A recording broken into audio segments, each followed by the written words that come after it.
Thank you. In accordance with Article 5, Section 4 of the Oregon Constitution, the Senate and the House of Representatives of the 82nd Legislative Assembly, meeting in joint session, will come to order. The Secretary of the Senate will call the roll of the Senate. Anderson. Here. Bonner. Present. Boquist.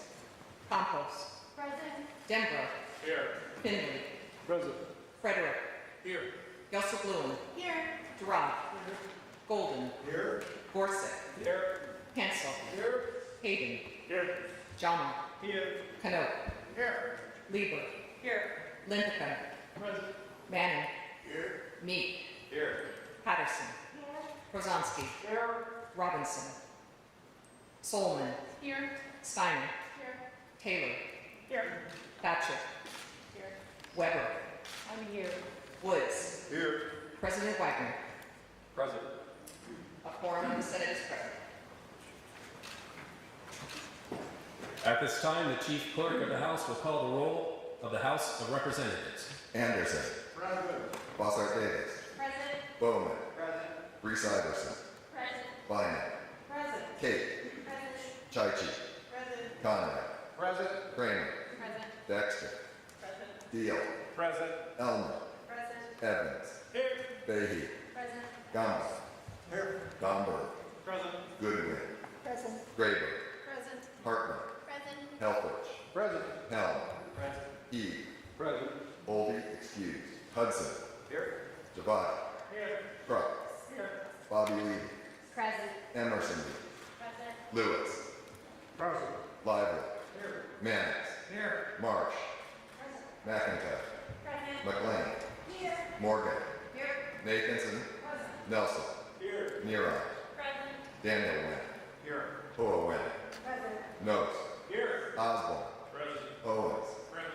Highfan. Present. Confan. Present. Reschke. Present. Reynolds. Present. Ruiz. Present. Sanchez. Present. Sharp. Present. Brocksmith.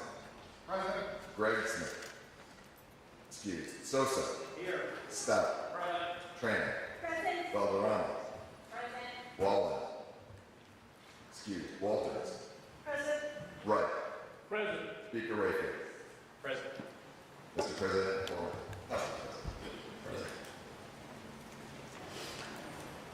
On behalf of the 82nd Legislative Assembly, I welcome you to the inauguration of Oregon's 39th Governor, the Honorable Tina Kotek. If members could please stand, we will welcome the Sergeant at Arms who will welcome members of Oregon's judiciary.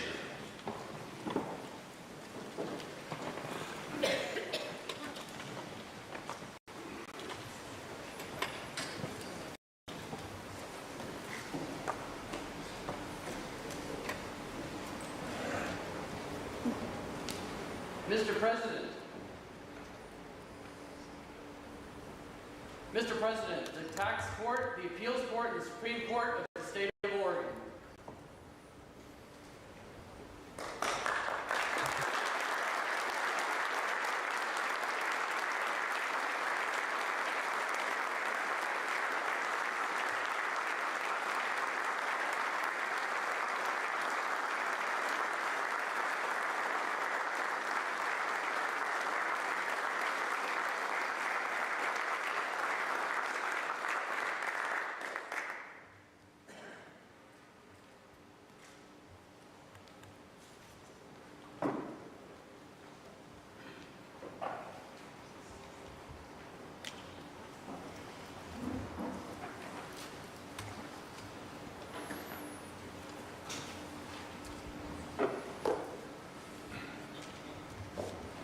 If members could please remain standing, we will recognize some distinguished individuals with us today.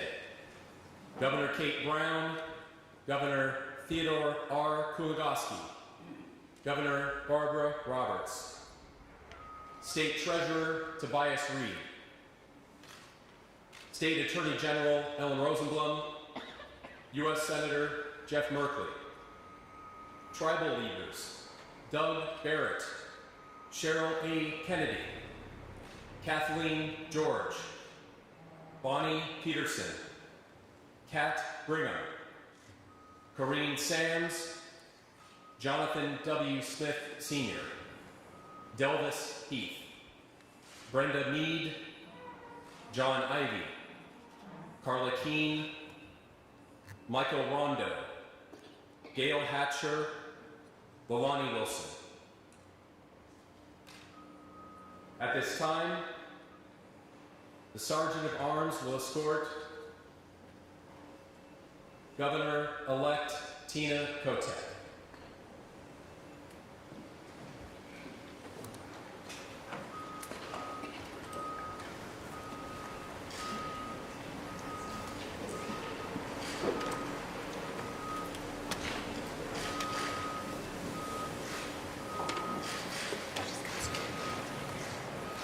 Mr. President, the Governor-elect of the State of Oregon, Tina Kotek.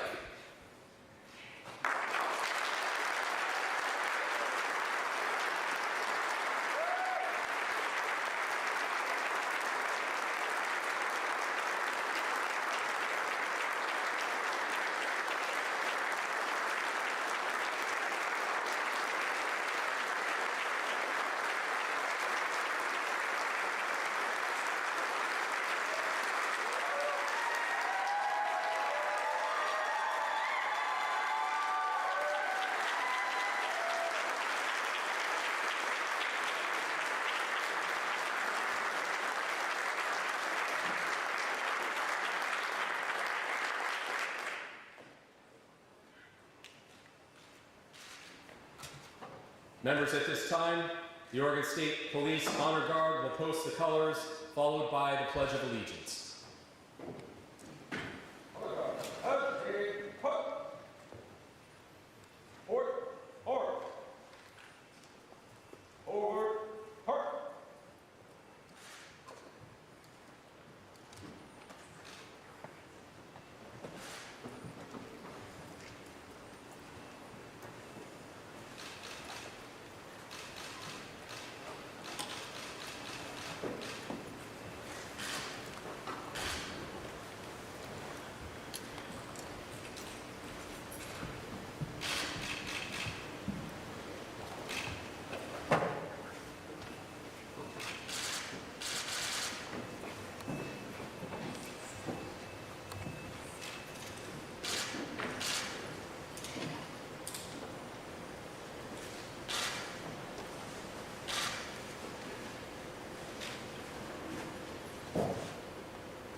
Present horse.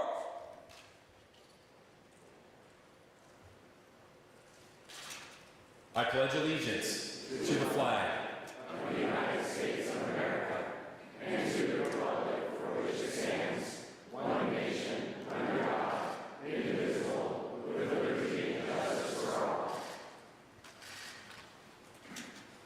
At this time, the national anthem will be performed by Alonzo Chadwick Sr. of Portland.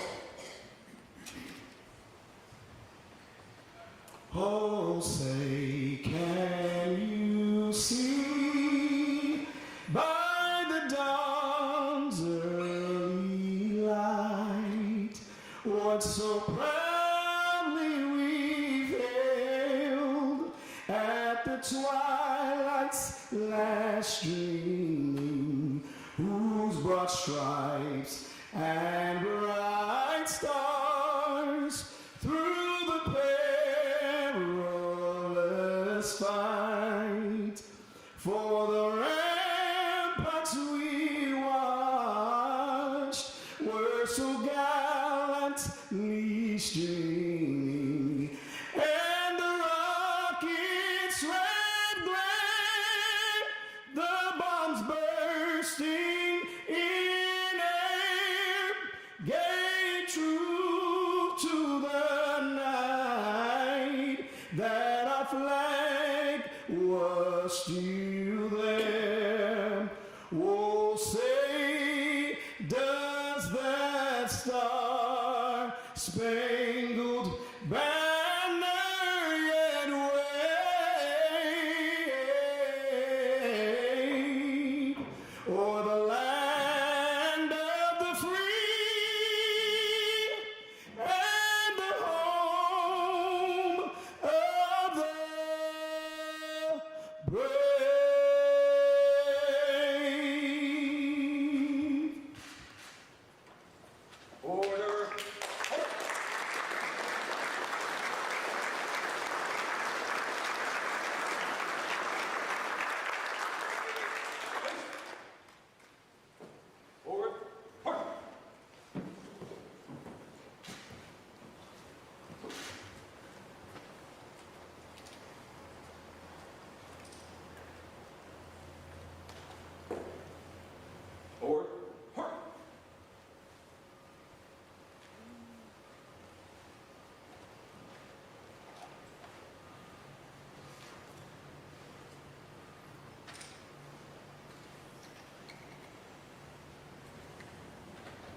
Please remain standing. The invocation will be presented by Senior Rabbi Michael Z. Kahana, Congregation Beth Israel. Report.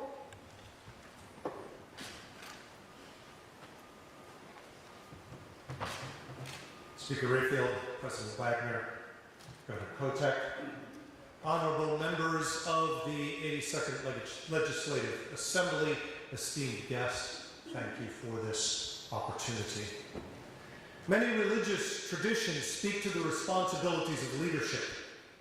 You who are given the role of leader by the people hold this trust in a sacred partnership. We gather in this hallowed room to acknowledge the duty and the privilege to care for the well-being of the people of Oregon. It is no easy task. In the Hebrew Bible, when Moses passes on the mantle of leadership to his successor, Joshua, the two leaders stand before all of the people. Moses publicly gives to Joshua two words of advice. In Hebrew, chazak ve'ematz. He says, be strong and be resolute. Strength is needed in a leader, but it is easily misused. Less important is strength against an opponent. What is mostly needed is strength of character. It is easy to be distracted, to let personal concerns and grievances detract from the needs of the people. So it is with the words of Moses that I offer this prayer for you. Chazak ve'ematz. Be strong and be resolute in serving the people of our great state. They need you, all of you, to keep them always in mind. Moses' words are echoed in the Jewish tradition when we finish reading the book of Torah as we did last Sabbath and move on to a new book in this coming Sabbath. And when we close the Holy Scroll, we say to everyone assembled, Chazak, Chazak, v'nit chazek. Be strong, let us strengthen each other. Strength only comes about through unity. We are only strong, we are only resolute when we are together. Like Moses and Joshua stand today before all the people and acknowledge that the responsibility is to them. They need resolute unity. And so in this sacred assembly, I offer this prayer. O God, God whom we know by many names and in many forms, we call upon ancient wisdom in this hour as we experience the peaceful transition of power. We pray for all those given the sacred trust of the people. Together we pray for the success of our new governor and all of those taking leadership roles. May they be strong and may they be resolute in keeping the needs of the people foremost.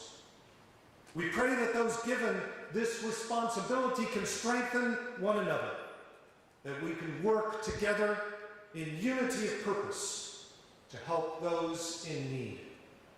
There is much suffering in our world and in our state, and the path forward is not always clear. The task can at times seem to be too great, but with divine inspiration we can be strong, and we can be resolute, and we can find unity. May your presence, O God, give guidance and purpose in the great task ahead. And may all the people say, Amen.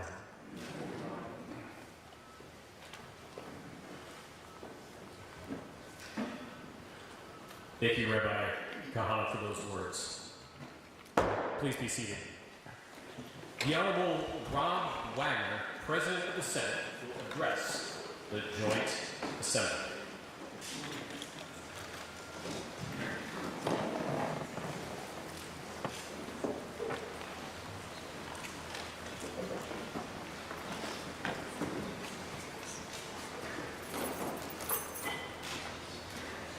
To the Governor, our Chief Justice, Mr. Speaker, Senators, Representatives, our federal delegation, tribal governments, our professional and amazing staff, and family and friends who are watching and who are gathered here today. Let's just reflect on that for a few seconds. Gathered here today. What a blessing. And what a celebration. You know, this is such a handsome group. I wonder if y'all indulge, but you guys okay if I just take a selfie real quick?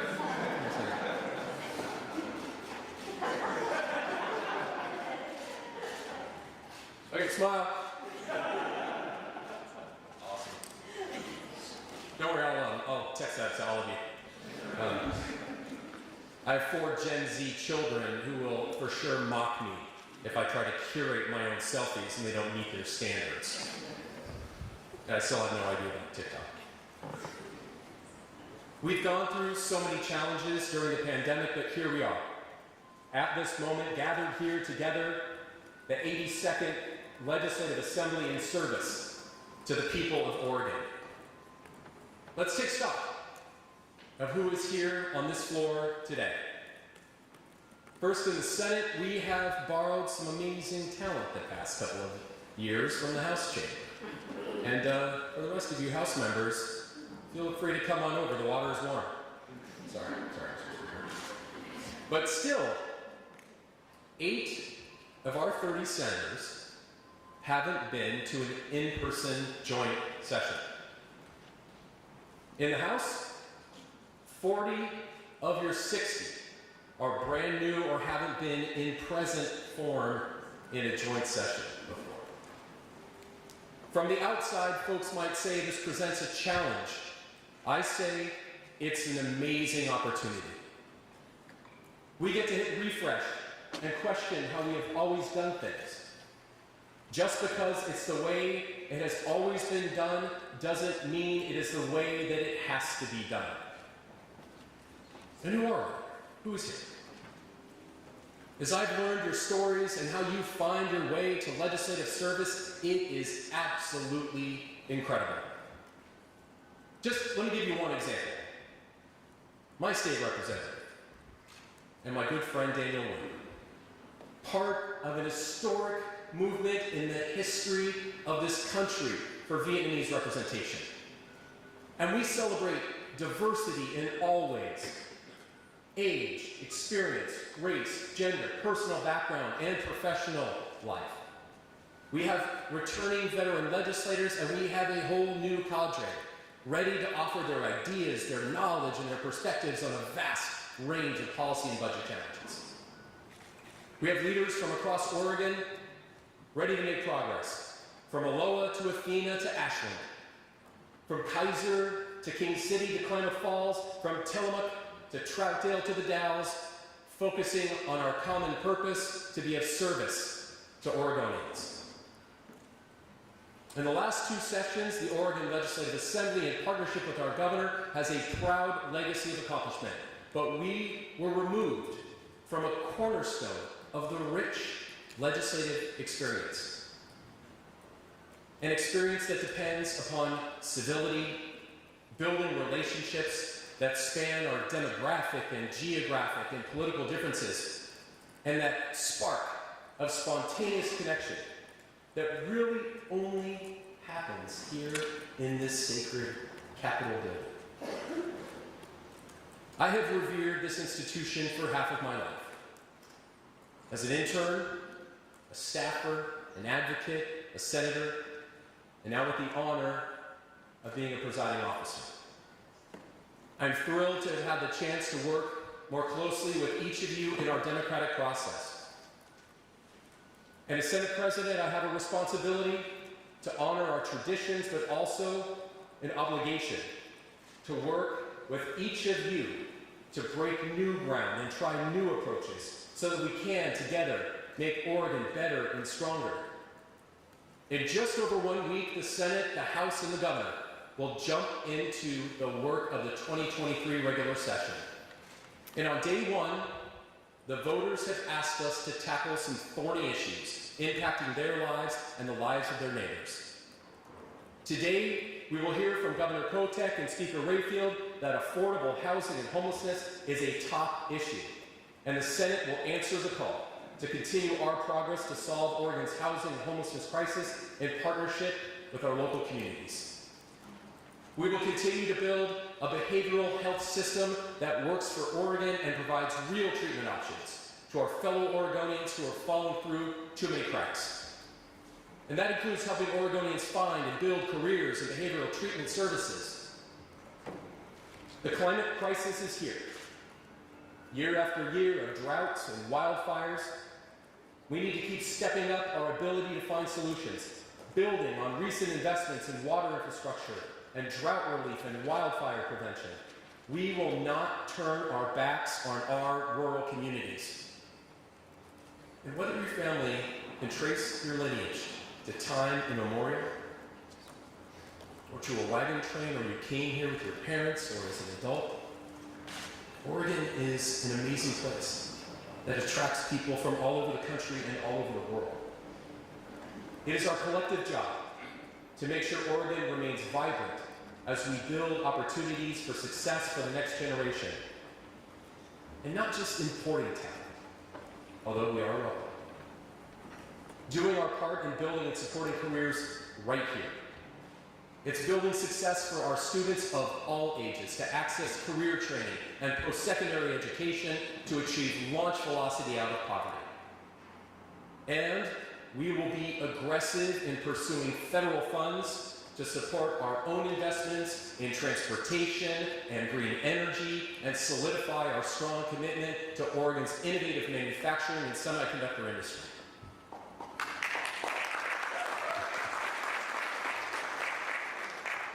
We need a pipeline not just to a job, but to careers in high-needs fields of nursing and education and childcare, and providing support to our seniors and disabled Oregonians.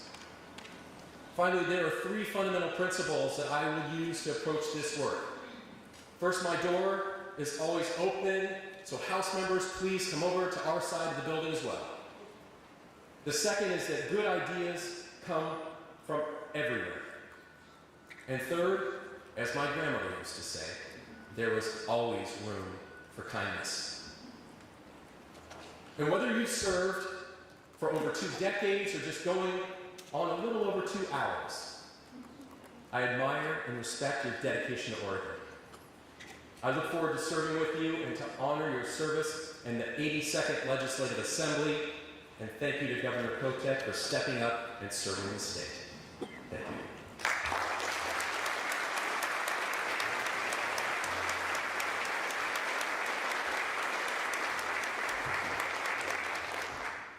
It is my honor at this time to introduce the Honorable Dan Rayfield, Speaker of the Oregon House of Representatives, who will address the Joint Assembly.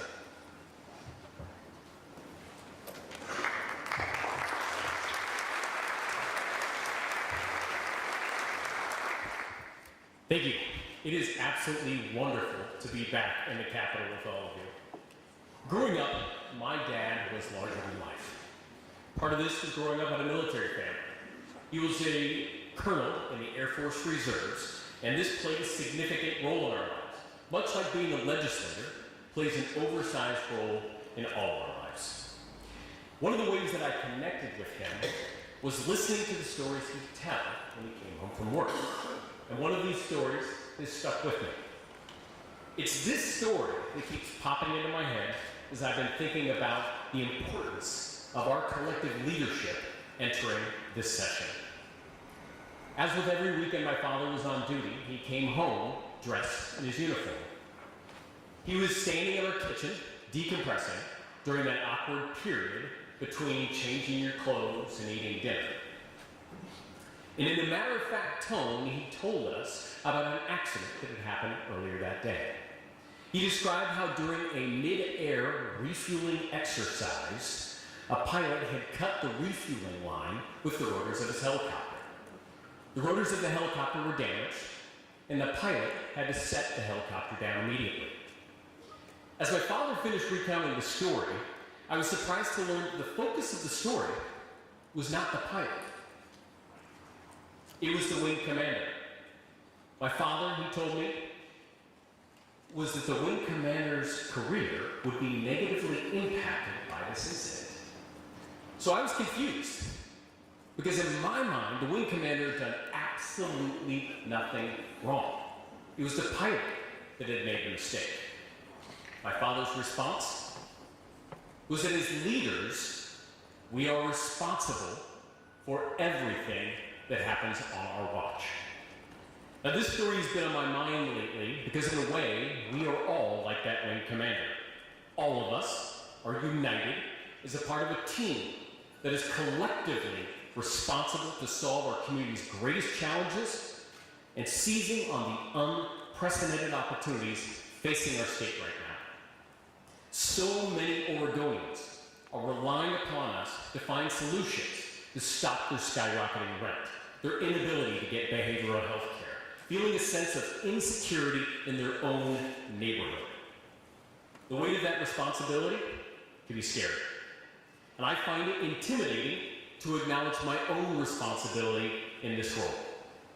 It would be much easier for me, for all of us, to retreat and minimize our responsibilities being a part of a bigger system. And on any given day, we don't always know how we're going to deliver the results Oregonians so urgently need. But I will continuously challenge myself, all of us, not to retreat to the bunker of problems being too big, too complex, and pick up that weight. As individuals, we will not be able to lift it. But together, on this our watch, we can. One of the challenges we must face up to is the strength of democracy itself. Democracy is how we come together as a community to address our problems and find common cause with each other. But trust in government as one of its low points in American history. And we have to address this at a time when politicians, myself included, are about as popular as a root canal. We alone cannot fix the polarization and the trust issues in America, but we can accept responsibility for our actions in these walls and make Oregon an example of how things can be done. And part of that responsibility is owning my own mistakes. I've said things in this building that I shouldn't have. Things that have contributed to our overly polarized culture. And rightfully, I've had to reflect on the impact of those words. So I ask all of us to consider, what is our responsibility as leaders of this entire state to build community, instead of succumbing to the pressures of a political system that incentivizes demonizing each other? We can be a part of the problem, or we can be part of the solution.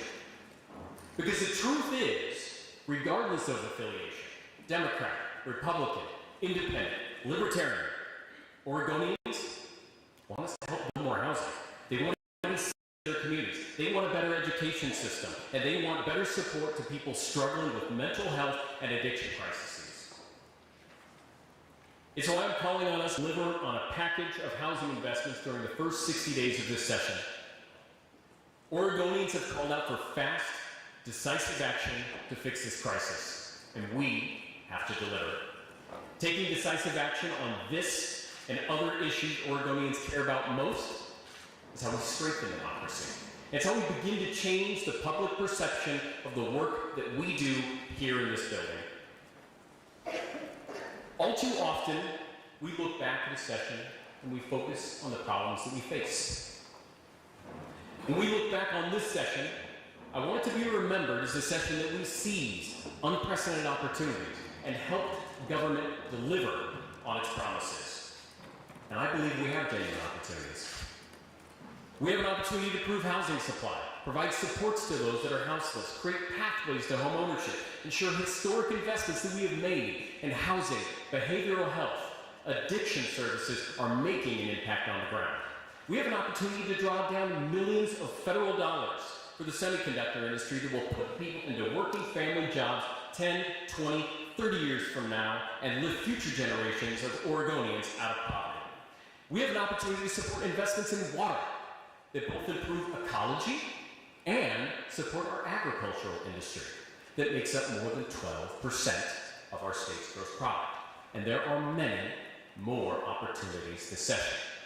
Now, I do not want to suggest that every moment of this session is going to be unicorns jumping over rainbows. We're going to have differences. We're going to have challenging conversations. And you know what? That's okay. In fact, we should expect them. We should encourage them. Because when done respectfully, it is the hallmark of an effective democracy. We'll be taking action to improve reproductive health care. Too many Oregonians travel more than 300 miles to find a provider to find life-saving care. We'll be taking action on a series of measures to prevent gun violence. My son was 1 year old on the horrific day of the Sandy Hook tragedy. He has only known a world where these type of events are not unimaginable. They are commonplace. And I want to acknowledge that it is not going to be easy for everyone in this building to take up these issues. But Oregonians expect us to do these things. And we will do these things while fostering a culture of respect. How we treat each other matters. And it's going to be hard. It's going to be tedious. But that's what democracy in action looks like. And it is worth it. I'll close by telling you how I got involved in this work. I was 19 years old. I was looking for direction in my life. And I found it when I learned about an opportunity to gather signatures for campaign finance reform. And on my days off from community college and working at the mall, I stood outside a grocery store. And anyone who's done this work, they know how tedious and they know how tiring it is. But I was excited about the work because I believed, and I still believe, that getting money out of politics is foundational for our democracy. And I expect each and every one of you have had an experience like this. There was some issue, some candidate, some event that sparked something inside of you to say, I want to do this work. And it was a powerful enough motivator that you made this commitment to serve, knowing the sacrifices it will mean for you and your family. And I do not take those sacrifices lightly. My son Adam is now 11. And while I will never complain about my opportunity to sit here and do this work on behalf of Oregonians, I know that he and my wife Amanda would like to see me a bit more. It's why I'm so focused on how we treat each other and that we assume good intent in each other's actions. I will do everything in my power to earn and maintain your trust in me as a leader. Because while we did not individually cause the problems facing Oregon today, we have a collective responsibility on our watch to fix them. In that spirit, let's get to work.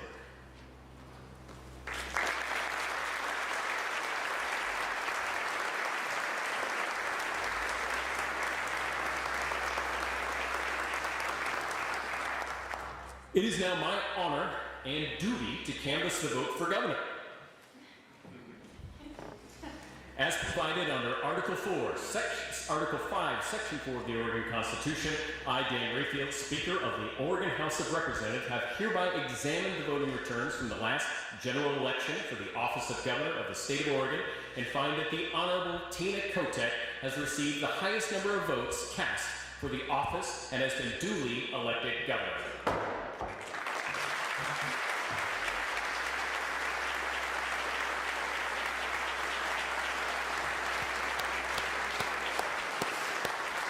I invite the Honorable Tina Kotek to take her oath of office before the Joint Assembly. The Honorable Megan A. Flynn, Chief Justice of the Oregon Supreme Court, will now administer the oath of office to the Honorable Tina Kotek, Governor of the State of Oregon.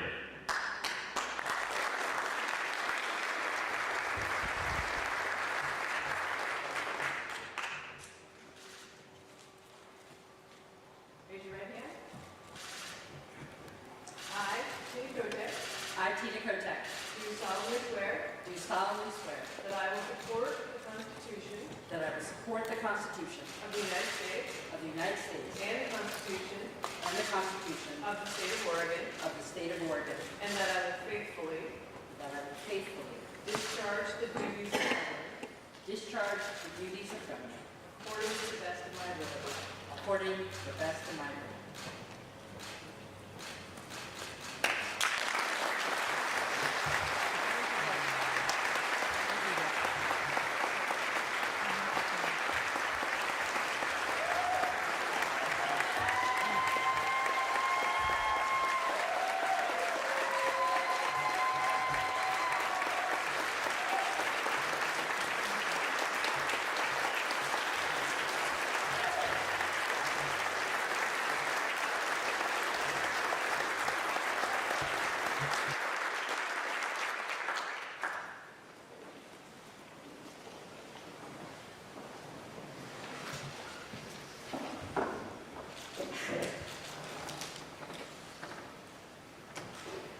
Good afternoon. It's wonderful to see you all. Today is a day to recognize everyone who voted in last November's election. For the first time ever, Oregon had the highest voter turnout rate in the nation.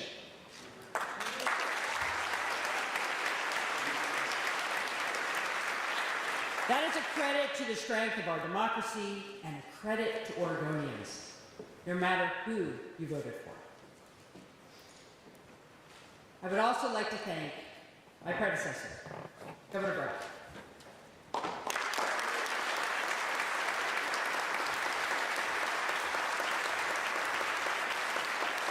In addition to leading our state through very difficult times, you led with a deep love for our state and compassion for everyday Oregonians. Thank you for your public service, Governor Brown.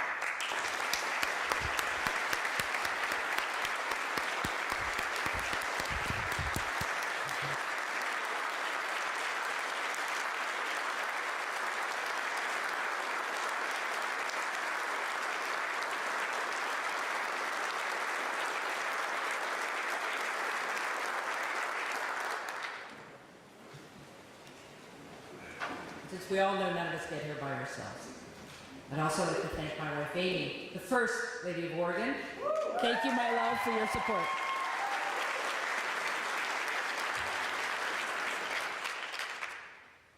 I am honored and so deeply humbled by this opportunity to serve Oregon. For me, this job will mean waking up every day with a mission. My mission, simply put, is to deliver results for Oregonians, to take on our biggest challenges and make things better. You know, it's a simple idea, making things better, but as we all know, a difficult thing to achieve. So today, in my first remarks as Oregon's governor, I want to talk about this possibility, the possibility to be a force for positive change. My sense of what this possibility means has evolved over the course of my life, and I imagine many of you can relate to that. My grandparents were immigrants. My parents were proud, first-generation Americans who believed in hard work and being engaged in their community. My mom, her name is Florence, volunteered at the library in my elementary school. After he retired, my dad, Jerry, volunteered on the local school board, not the school board, the zoning board. They did what they could to make things better for our family and for our community. When I was in my 20s, I fought for domestic partnership benefits for faculty and students at the University of Washington. That was a positive change for couples who had been denied for too long the dignity and respect everyone deserves. And when I moved back to Oregon, I found my calling as an advocate for others.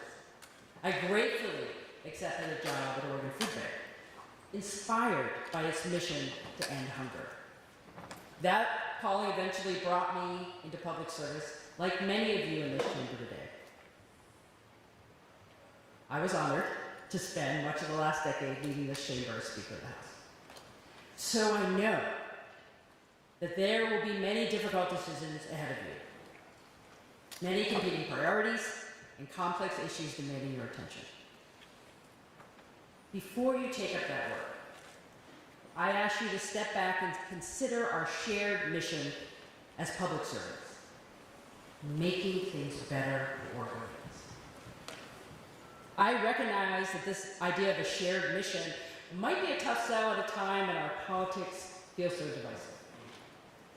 But today, this convening of Oregon's 82nd Legislative Assembly marks a meaningful transition.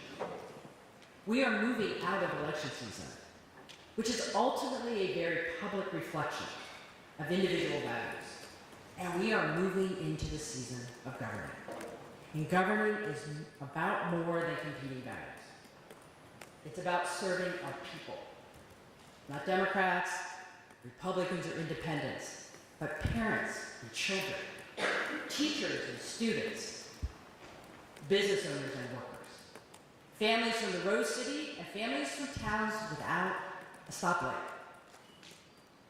Governing is about serving Oregonians, all Oregonians.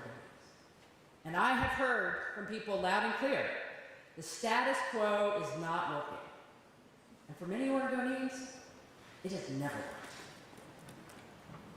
I believe that for most of us, this is not a partisan issue, or frankly, a criticism of any one leader. This concern transcends party lines, and county lines, and cultural divides. Oregonians in every single corner of our state are demanding better. They want to see the idea of Oregon.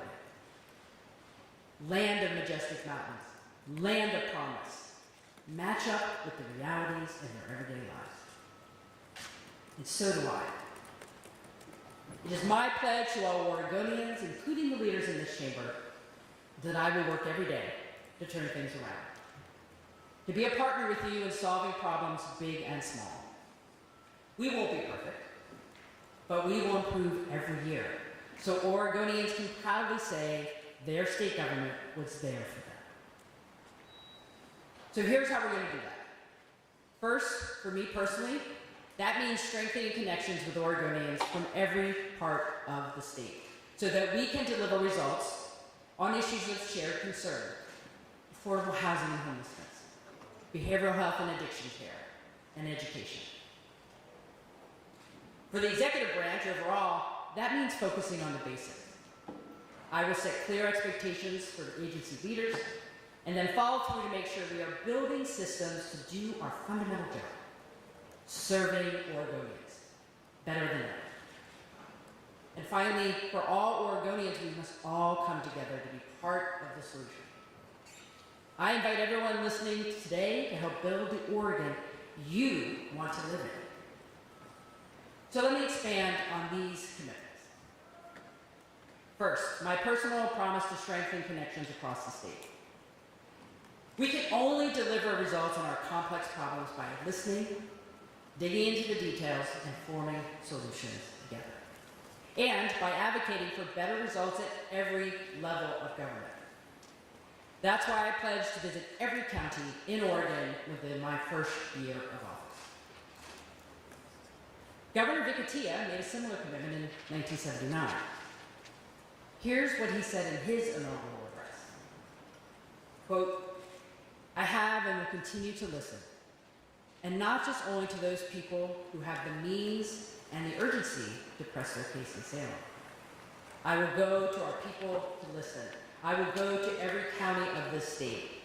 I will be in your own communities, not talking to you, but meeting with you. I will listen to you, the elected representatives of our people, and to the many dedicated workers in our government who truly want to serve people. I will listen to all." Unquote. It may surprise some of you that Governor Atiyeh, the last Republican to serve in this role, has been a source of inspiration as I prepare to take on this great responsibility. He too was a former legislator with deep knowledge of our state budget, and we are both first. He, the first elected governor of Arab descent in the United States, and me, the first openly lesbian governor in the United States, along with the new governor of Massachusetts. I will endeavor to listen and lead with the same authenticity, compassion, and skill that Governor Atiyeh brought to this job.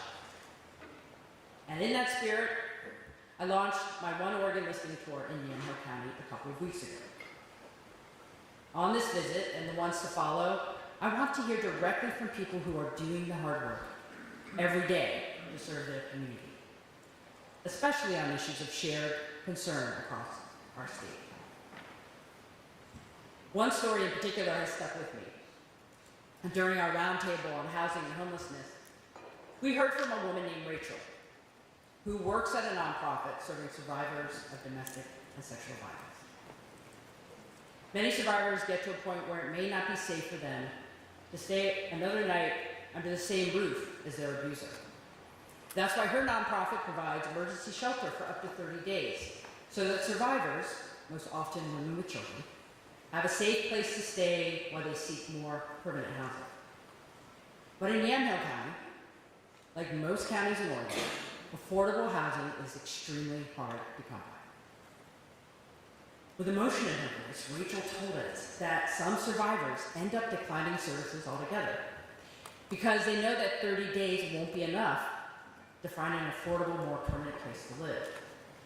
And if they can't find an affordable place to move into, they could face another impossible choice, either becoming homeless or going back to their abuser. Going back, Rachel said, could be even more dangerous than never leaving at all.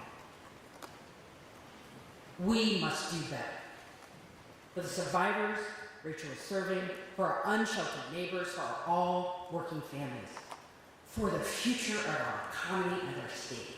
We must take on our housing crisis at the scale needed to solve it. So on my first full day in office tomorrow, I'm moving forward on 2 promises on this front. First, I'm signing an executive order that will address the underlying challenge facing our state. We need more housing.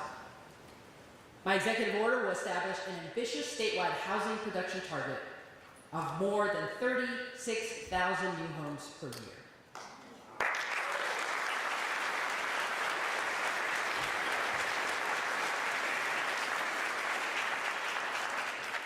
And people, that's an 80% increase over recent construction trends.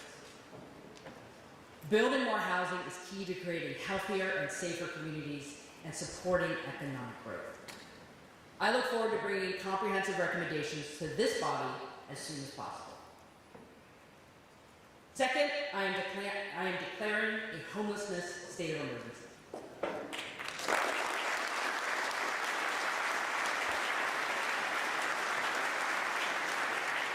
Our state's response must meet the urgency of the humanitarian crisis we are facing. A lot of good work is already underway in communities across our state, and thank you for that. Still, we need everyone to keep bringing forward solutions. And to that end, I am proposing an urgent $130 million investment that will help at least another 1,200 Oregonians who are experiencing unsheltered homelessness move off the streets within a year.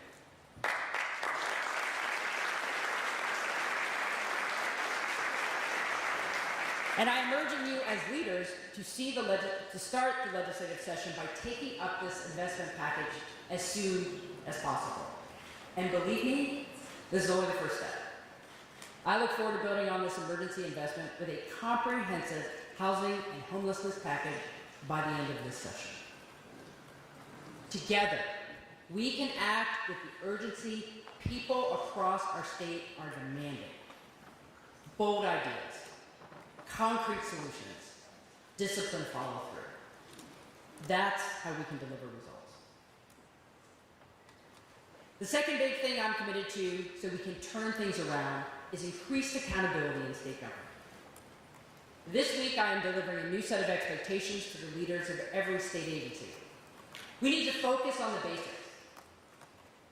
And as we do that, I want to acknowledge the incredible strain that the pandemic has put on our state government. Our systems have been stress tested under extreme pressure and showed us where we can and must do better. I'm directing agency leadership with my support to prioritize customer service. That means being more efficient, more effective, and creating systems that will empower the state's 42,000 public servants to deliver for Oregonians. So many state employees are working incredibly hard to do their jobs, but struggle because of unnecessary bureaucratic barriers or outdated systems that do not meet the challenges of the day. So whether you're going to the DMV, applying for a permit, or starting a new business, our job is to make things work as efficiently as possible. And when your community or your family is facing a crisis, our job is to provide the tools that you need, not barriers that make things hard.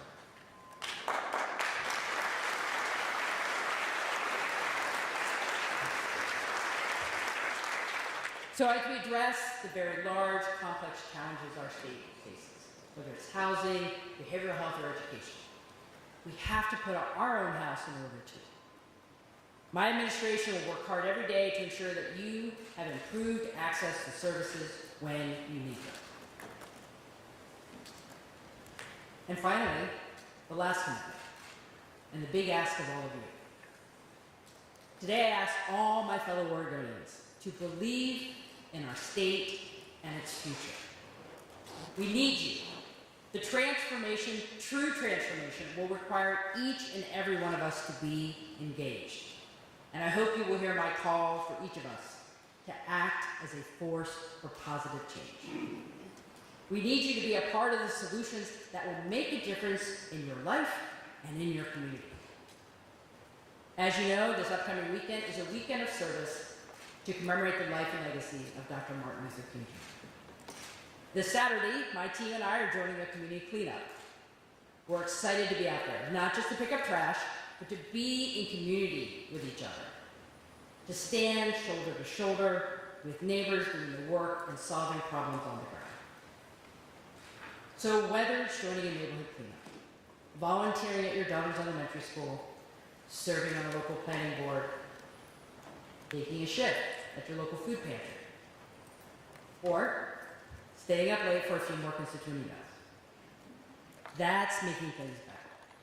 And it will take all of us doing what we can to build the Oregon we want to live in. So I'd like to leave you with an idea of what this vision can add up to, with all of us working together to make things better. Imagine an Oregon where no one has to live in a tent on a sidewalk, where Oregonians seeking help for a mental health concern or a substance use issue can find and afford the support they need. Imagine an Oregon where every child has a safe place to receive a high-quality public education, and every working family has access to affordable childcare. And imagine an Oregon where everyone has financial stability and pathways to greater opportunity, where all Oregonians feel safe in their homes and communities. That's an Oregon worth fighting for. And today is a new beginning. I'm eager to get to work, and I hope you will join me. Thank you.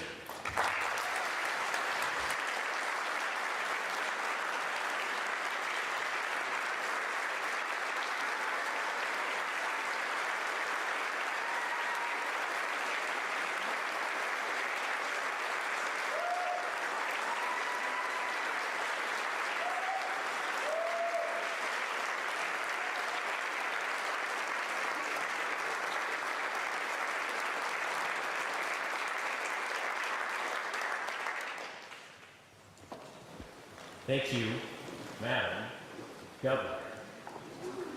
Lonzo Chadwick Sr. of Portland will now perform the song A Change Is Gonna Come by Sam Cooke.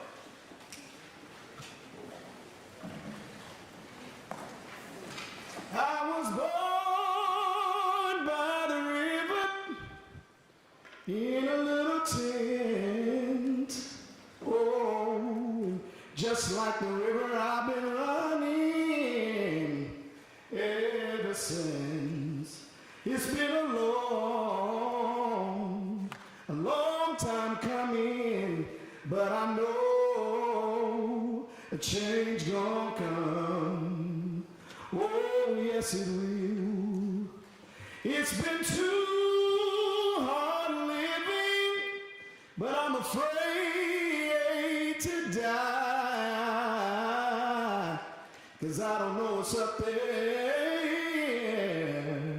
beyond the sky.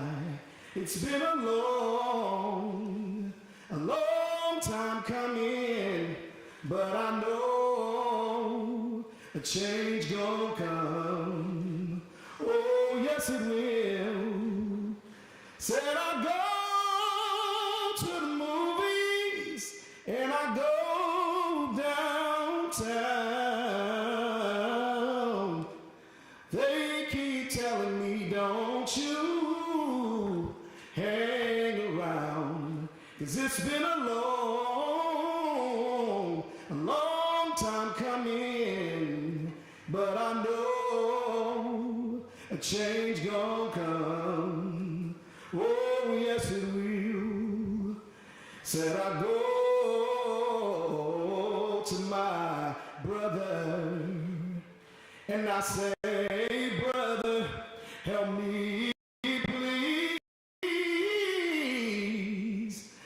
But he winds up knocking me back down on my knees. Whoa, there were times when I felt I wouldn't last for long. But now I think I'm able to carry on. 'Cause it's been a long time coming.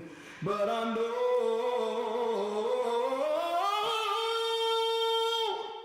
a change gonna come. Thank you.